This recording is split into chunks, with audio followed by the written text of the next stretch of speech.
Real Madrid, with Santi Solari's second game in charge, ending up as a 5-0 victory in Viktoria Plzen.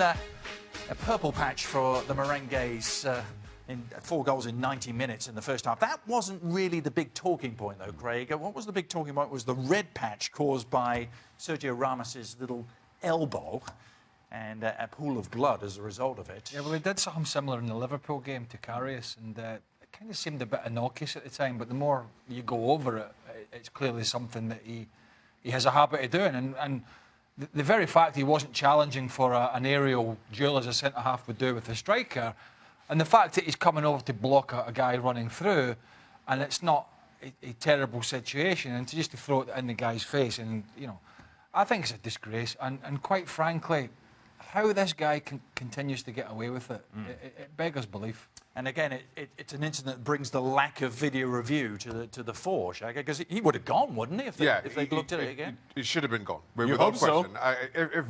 We hope so. If VAR was in place, you're not quite sure how anybody sees that and interprets it as anything but violent conduct and a red card. So much so that you think even retrospectively they may very well take action. But at the moment, the score was still 0-0, I believe. That could have swung the game in a much different way. It was awful. It was cheap. It is exactly what the game has been trying to stamp out. Awful and cheap, Ali? Yes, and certainly out of place. And when you consider that there's a history here with Sergio Ramos, we should not be surprised. Now, we can argue about VAR, and we all want it to be part of the game, and we all want this technology to help make these decisions. But if you're the center referee, come on, man. This is something that you can certainly see in that it's not a natural movement. He sticks out his arm, a little chicken wing action here, have some of that. Doesn't have to be a swinging elbow. He comes and pulls up that elbow right in the face of the player. It's for one reason only, and that is violent conduct. He gets away with it once again. It should not happen. Raph, what do you make of this growing rap sheet against Mr. Ramos? I mean, the reason that he does not get caught is in itself, I guess, testament to his dark arts. He does it in a way that somehow referees keep overlooking it.